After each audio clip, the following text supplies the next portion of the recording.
My name is Charles Jackson Katzenstein, Jr., and I was born on December 22nd, 1934, during the Great Depression, that there are still some people who recall those difficult times. And this is 90 over 90.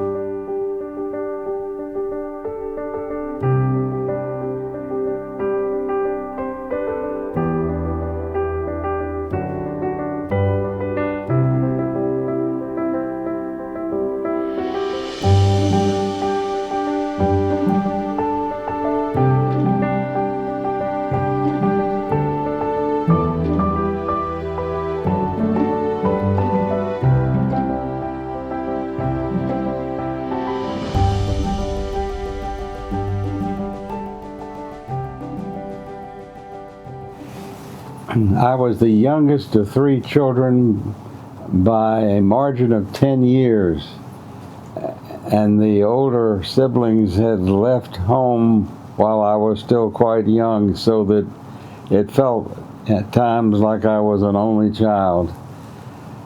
My mother and father doted on me, and I have to admit that I probably was somewhat spoiled in those early years. I remember that we lived on West End Avenue in Manhattan in New York City, and they did not believe that the quality of the public school system in Manhattan was good enough for their youngest, and I was sent to private schools that were sponsored by Teachers College, part of Columbia University, where their new teachers got to practice. But it was an excellent experience. And my classes were small, and we got a lot of attention from the teachers.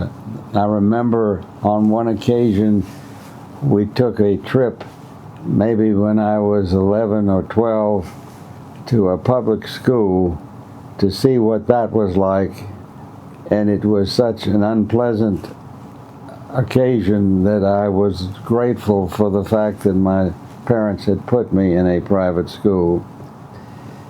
And in the summer times, I was blessed to be able to go to North Carolina, to Warren County in the northeastern part of the state, where I spent the summers with my father's only sister, my Aunt Selma, who became a very important influence in my life.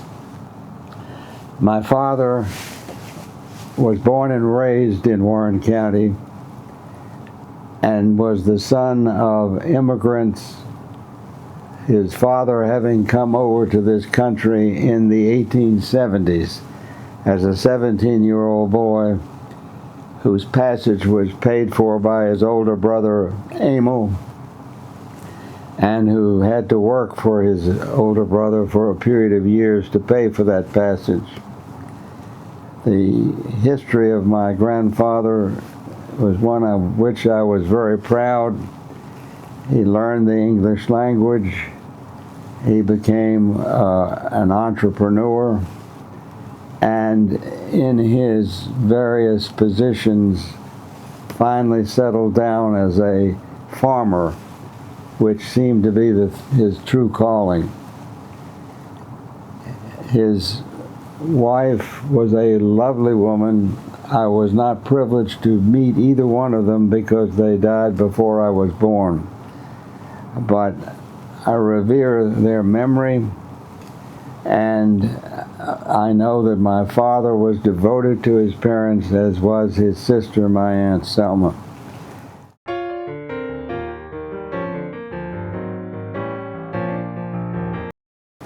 I spent summers with my Aunt Selma every summer of my early years, up until my late teens, except the year that there was a polio epidemic in North Carolina, when I went to scout camp instead. These early years I remember very fondly because I was the center of attention, the older siblings having left home by that time. And my mother, who was a great storyteller, as was my father, gave me their undivided attention in a way that I treasure and wished I had been more aware of how special it was to be the son of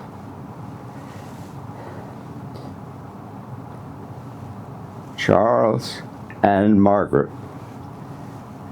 My father, having graduated from the University of North Carolina in 1907,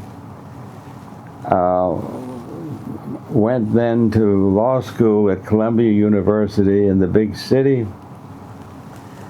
and helped to finance his further education by teaching English to immigrants.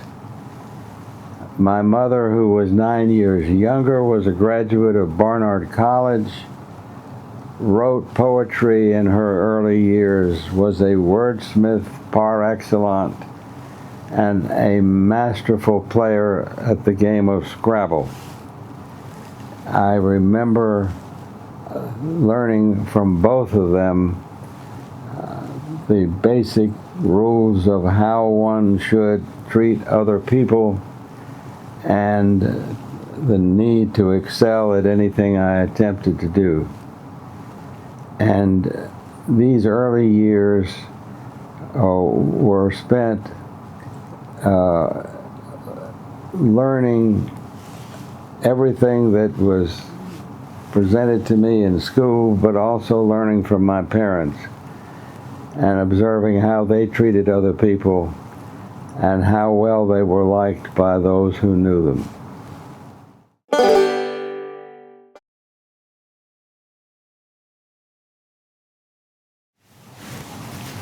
In those early years, starting at the age of 6 months,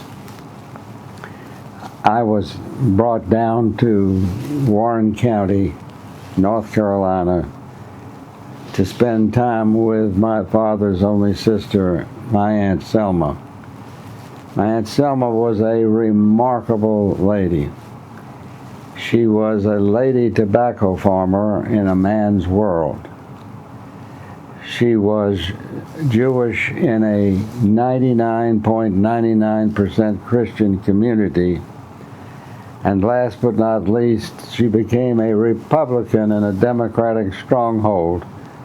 So one might say that there were three things that might have been perceived by others as obstacles, which she overcame with grace and charm and focus on doing the best job she could. When my father left home to go to school at Chapel Hill and then later at Columbia University, it was my Aunt Selma who stayed home to learn the business of farming and to be her father's good right arm. She slept in the room next to her parents' room so that she could hear her mother, whose health was frail, if she was in any type of distress during the night. She was someone who took very seriously, honor thy father and thy mother, that thy days may be long in number. Unfortunately, she passed at a very young age of 63. But during the years when she held forth and did such a good job carrying on the farming operation, she was a force for good in her community and a role model for a young boy who was charmed by her in every way, a role model to be followed. Not only did she let me ride the rounds with her as she went from farm to farm to see how things were going, but she got a tobacco stick and an old steering wheel from some junkyard mounted on the tobacco stick so that I could sit next to her in the front seat and pretend I was driving with her. And I saw how unfailingly kind and courteous she was to the people who farmed with her. Some families were black and some were white. I never saw her make any distinction between the two races. She taught me to have respect for both and was well ahead of her time in that regard. The only whipping I ever got from her, which was so slight that it did not hurt me physically, but it did upset me emotionally, was when I got mad at a black playmate who loved to tease me, and I had a grit shooter that I shot at him with, missed him by 3 feet. He laughed and ran off and was in no way hurt. But to my aunt, that was a show of disrespect. She took the grit shooter out of my hand and whipped me with it, but it was so gentle as far as the impact that the idea of her being angry was far more of a punishment than anything physical at that moment. She made me get in her 1941 Ford with her, drive down to the home of this little boy who was considerably taller than I was, and apologize to his mother. I never forgot it. And it was her way of showing me that good behavior was required no matter who I was involved with. The race made no difference, and good conduct was expected of her nephew, Charles. This woman took me cane pole fishing. She told me stories that I so enjoyed hearing, and it is to her credit that she vouched for 17 different people, vouching for them in the sense of making certain they would not become wards of the state, and rescued them from Nazi Germany. One of the people that she rescued became very successful, my cousin Herbert, and to this day I still interact with his children. She put him through the rest of school on the high school level and sent him to Chapel Hill, and did this on her own as a kindness that she knew would make all the difference in his life. She was such fun to be with, and I looked up to her.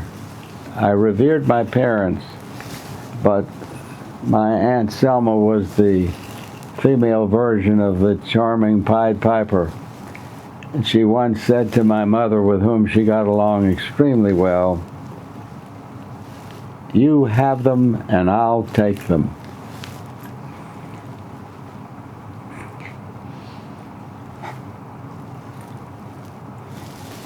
But I knew I was loved by the aunt, by the mother, by the father, and I wish with all my heart that I could tell them how much they meant to me.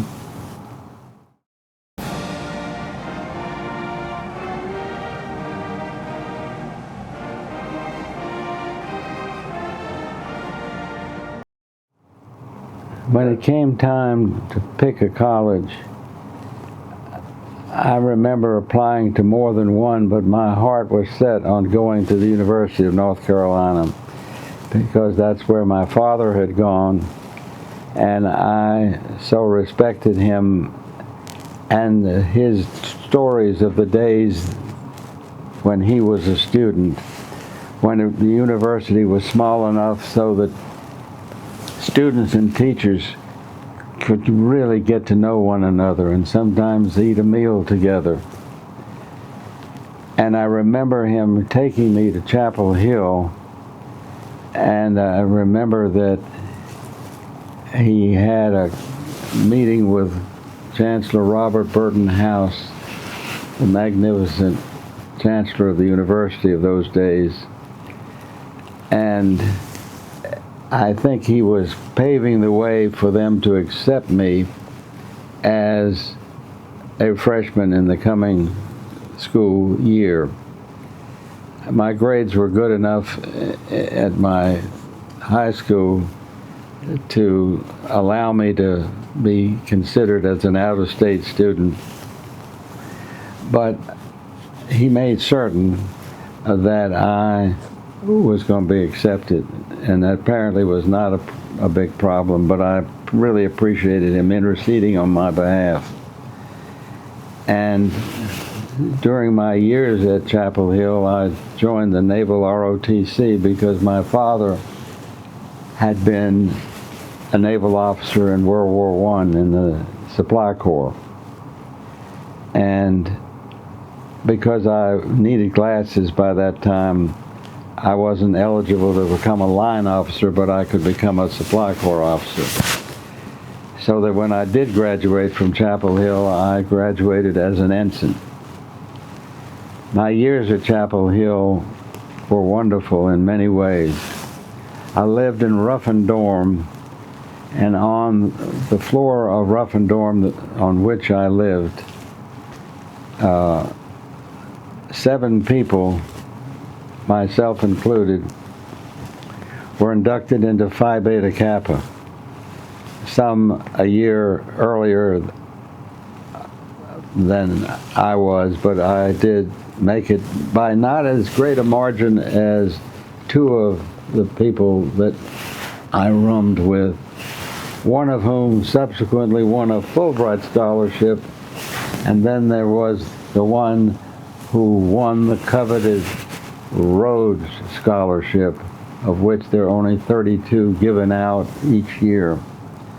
And I remember when he came back from the competition in Atlanta, Georgia, I had conceived the idea of taking the books off his shelf in our room, which were a great many in number, and making 4 piles of equal height, and somehow getting his bed up on those 4 piles so that when he returned at 2 in the morning from Atlanta, having successfully won the coveted Rhodes Scholarship he was seeking, his bed was almost out of reach, and there was a sign on the bed that I had designed that said, "A salute to the heights to which your books have carried you." This young man had read more of the classics at age 20 than I have to this date, and was a brilliant role model whose academic prowess was not equaled by anyone else I knew. His name was Ed Yoder. The time I spent at Chapel Hill involved a lot of extracurricular activities in various organizations. And I realized that I would have been an even better student if I had spent that time on my studies, but I tried to have a good blend of both. And looking back on it, they were some of the best years of my life.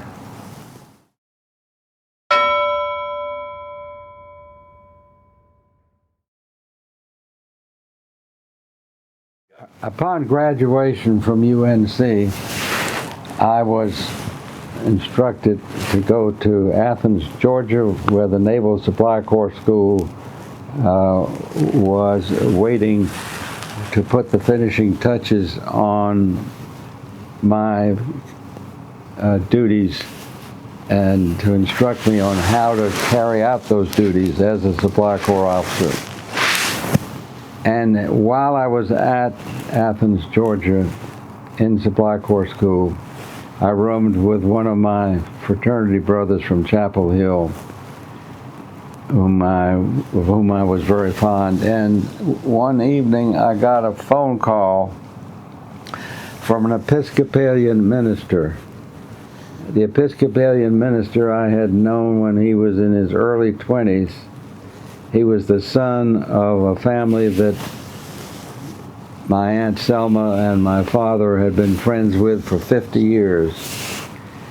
And when I knew him as a lay person, he was full of mischief, and I could not picture him as an Episcopalian minister, but he had certainly become one. And his purpose in calling me was to give the Episcopalian version of, "Have I got a girl for you?" And it turned out to be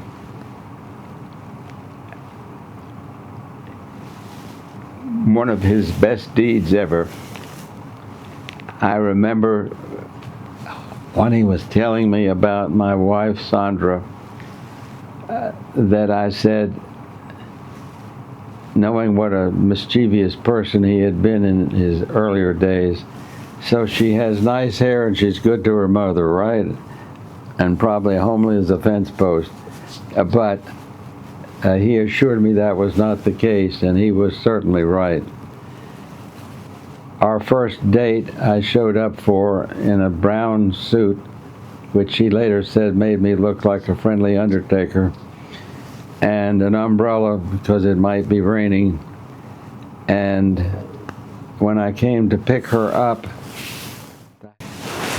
the house mother gave me the once-over, as I guess she thought her duties required her to do. But when she found out I was attending Navy Supply Corps school, she cheerfully commented that, "Well, lots of my girls marry Navy boys." And I'm thinking, "Lady, this is just the first date. Why are you even talking about that?" But she was more correct than she knew, and I can tell you that it was the beginning of a wonderful relationship. And when we got married in 1959, it was one of the greatest occasions of my life. We've only been together for 66 years. I think it's going to last.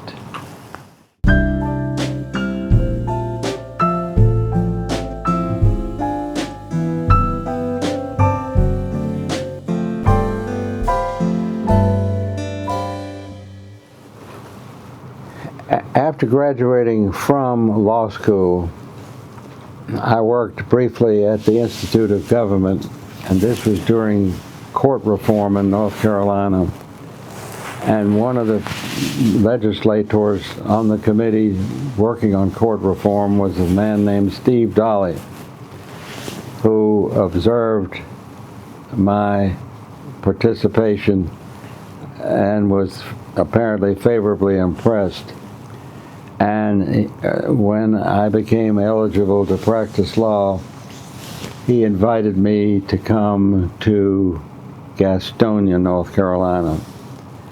I later learned that prior to having me come, he had taken an unofficial poll among some of the older members of the bar, and his question to them was whether they thought that Gastonia was ready for its first Jewish lawyer in private practice.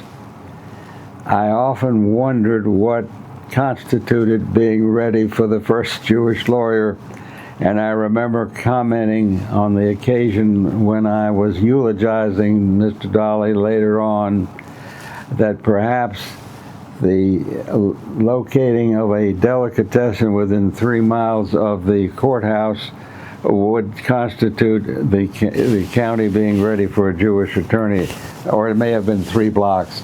At any rate, the young lawyers who heard this could not believe that there could be any consternation about somebody coming to practice law who happened to be of the Jewish faith. Mr. Dolly opened many doors for me. He had many friends in the local congregation at Temple Emmanuel and made sure that I became well known. But interestingly enough, he also introduced me to his Lebanese friends, and at a time when relations may have been rather prickly between the Jews and anyone of Arabic descent, they were as nice to me as the Jewish people in the congregation, and I felt most welcome. So being the first Jewish lawyer was not something that was on my mind on a day-to-day basis. My focus was on doing the best work I could and caring for the clients, and the rest took care of itself. And in the years that followed, occasionally a client would ask me if I were Jewish, and to test his or her mental acuity, I would respond, yes, but only on my mother and father's side. This business of being the only Jewish attorney, or at least the first Jewish attorney in private practice, because others did follow, was not on my mind on a daily basis by any means. I walked into a little hamburger joint on South Street to get lunch on this particular occasion, and there was an older attorney already seated and eating his lunch, with whom I had never really interacted. I don't remember that I ever saw him smile. And I came to think that he might well have been one of those attorneys canvassed by Mr. Dolly who didn't think that the city of Gastonia was ready for a Jewish attorney. And he spoke up suddenly. It's the first time I'd ever heard him address anything to me. You know, you're really not a bad fellow, but you ought to seriously consider changing your name. And I knew instantly that he had reference to the fact that my name certainly sounded and was in fact Jewish. And my immediate reaction was different from the one I might have now, but it took me by surprise, and with my sense of humor, I said, Mr., and I said his name. It's strange that you should have said that, because I have been seriously considering changing my name from Charles Katzenstein to George Katzenstein, after which he never had anything more to do with me and probably thought I was a smartass. If I had that to do over again, I would have gone and sat next to him and said, you know, I am sure you meant well, but I'm just as proud of my heritage as you are of yours, and my family would be ready to disown me if I changed my last name. That would have been the more gracious response. But the one I gave when I told about it to the younger attorneys during my eulogy of Mr. Dolly, they thought it was funny, and I suppose it was. But as you get older, you learn, hopefully, some degree of wisdom and self-restraint, and I would do it differently today. But that's how I reacted on that occasion.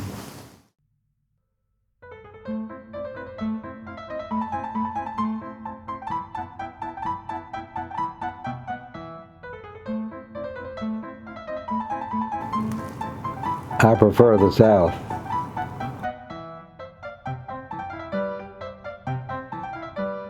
I prefer the personal injury civil law category to criminal law.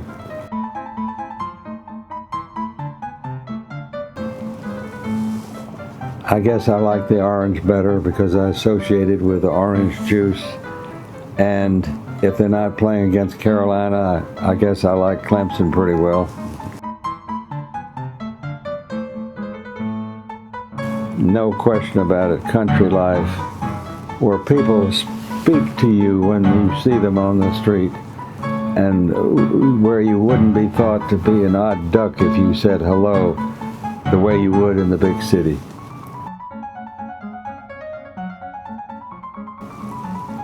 I think I'm more interested in nonfiction. If I had the opportunity to meet one of the greats of the past, the first would be Abraham Lincoln and the other one would be Mark Twain.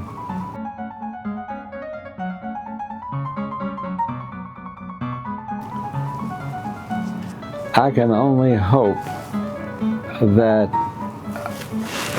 there is something to look forward to beyond death, but no one has ever come back to confirm it.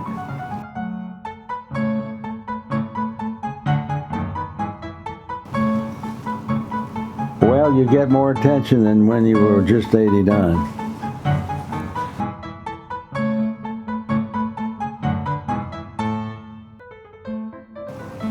Compassion for the client.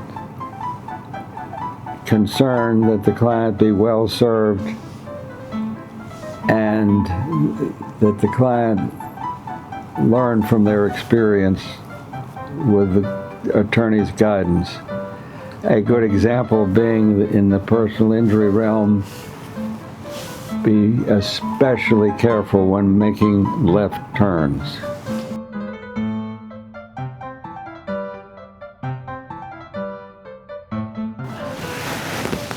My wife would love to hear this answer, but Rumpole of the Bailey referred to his wife Hilda as she who must be obeyed. And while the word obey is not exactly what I had in mind, one does well to listen to one's wife. And we have a little metal plaque hanging on the wall at our house that reads, "When Mama ain't happy, ain't nobody happy around here."